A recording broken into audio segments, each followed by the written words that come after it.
Probably once or twice. At a briefing for the nonprofit organization World Denver, Mahmoud Jibril made an observation that few could argue with these days. The easiest task is to destroy a country, but the hardest task is to rebuild it. Jibril, the interim prime minister during Libya's 2011 civil war, said since that conflict his country has not developed in the way he'd hoped. When we talk about democracy, at least in the Libyan context, I talk with bitterness, to be honest with you. Today, Libya is a country with 3 separate so-called governments, sporadic social services including electricity, and an economy in which inflation is out of control.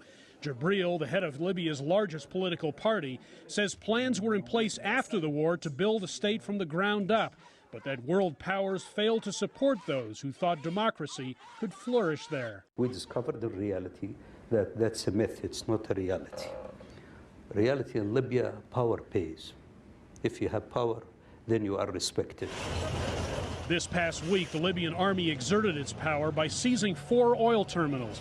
The head of the state oil company says oil will be flowing again soon. Resuming the oil production, which started yesterday, was a very, very positive step in the eyes of the Libyan people. In the city of Sirte, the military offensive against ISIL continues. The military forces did a good job so far against Daesh in Sirte. But Jibril warns the terrorist group is not easily contained. What will it take for ISIL to be driven out of Libya for good? The battle itself should be fought by the Libyans themselves. You know, this Libyan cause and should be fought by Libyans. Economic development, he says, is the only real answer to terrorism.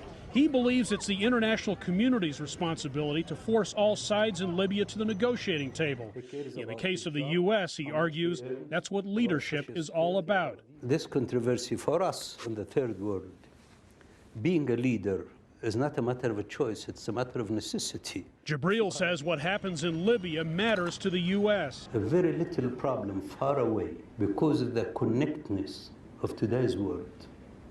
Believe me, it's going to affect the United States whether we like it or not. This 64-year-old politician now lives in Egypt because he says Libya is simply not secure. He's ready to engage with other Libyan factions and get the political process moving.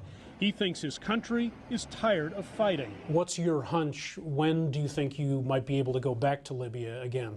In less than 3 years, things will start to calm down. You're confident of that?